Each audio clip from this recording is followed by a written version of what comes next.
რა შეიძლება გააკეთოს სახელმწიფომ იმისთვის, რომ დაეხმაროს დიოშენის სტროფიის მქონე ბავშვებს, ხო? მას რა ბევრი მსჯელობა მიდიოდა, ბევრი ფიქრობდა რა შეიძლება გაკეთებულიყო, მაგალითად გეტყვით, რომ მე არ ვარ ის ადამიანი, რომელიც მხარს უჭერს ნორმალურ სახელმწიფოში ბიუჯეტის ფულის გამოყოფას, ჩემს ხედვას ამასთან დაკავშირებით გაგიზიარებთ, მაგრამ იმ რეალობაზე ვილაპარაკოთ, რომელშიც ჩვენ ცხოვრობთ. როცა უბრალოდ არ გეკითხებიან და პირდაპირ ვთქვათ, ფეხებზე კიდიათ ის თუ რა ხდება ამ ქვეყანაში, რომ ხელს გიყოფენ ჯიბეში, გაცლიან იმ ფულს, რომელიც ჩვენ გაქვს და საბოლოო ჯამში ეგ ფული შენ კი არ ხმარდება, ან იმას კი არ გეკითხებიან, რაში გინდა ეგ ფული დაიხარჯოს. გამოდიან და იმ თანხას იყენებენ იმაში, რაშიც თვითონ სჭირდებათ. ზოგჯერ კონცერტს აწყობენ, ზოგჯერ რაღაცა ჯიპებს ყიდულობენ, რაღაცა ჩარტერული რეისებით დაფრინავენ, მოკლედ თავისთვის იწყობენ კარგ ცხოვრებას.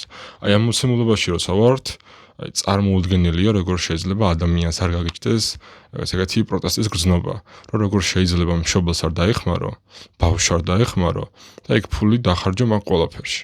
ნორმალური ქვეყანა რო იყოს ისეთი როგორც მე წარმომიდგენია, სადაც ხალხს ფულს არ ვაცლით, არ ვართმევთ და ჯიბეში ხელს არ უყოფთ, მგონია რომ ადამიანები შეძლებენ იმას, რომ კონდეთ მეტი რესურსი, უფრო მეტი განვითარების პერსპექტივა და ქართული ოცნება ამას ნორმალურ სახელმწიფოში ვერ წაიღებს და ვერ წაართმევს ხოლმე და თვითონ ექნება სურვილი და შესაძლებლობა იმისა, რომ ამ ადამიანებს, ამ ბავშვებს დაეხმაროთ. ეგეთი რეალობა წარმომიდგენია, სადაც ბიუჯეტის ფული კი არა, ხალხს აქვს იმის სურვილი და რესურსი, რომ ეგ თავისით გააკეთოს. იმიტომ რომ ესმის რამხელა ფასი და მნიშვნელობა აქვს ნორმალურ ქვეყანაში იმის გაკეთებას და იმის ჩვენებას ხალხისთვის, რომ ბავშვებს უნდა დავეხმაროთ.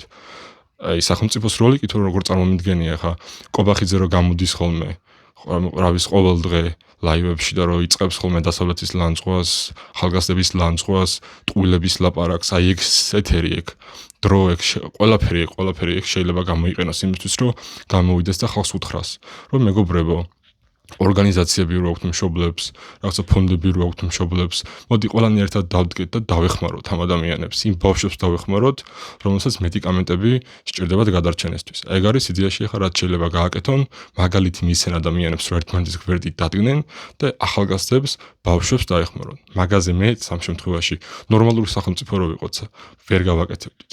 მაგრამ ამათ ურჩევნიათ ხალხის ფული აიღონ, ამას ურჩევნიათ ადამიანები გაძარცვენ და საბოლოო ჯამში, რავი კი ხედავთ, ახლა ხვალაც იქნება აქცია, 6 საათზე დაიწყება რუსთაველის მეტროდან და გაგრძელდება კანცელარიამდე.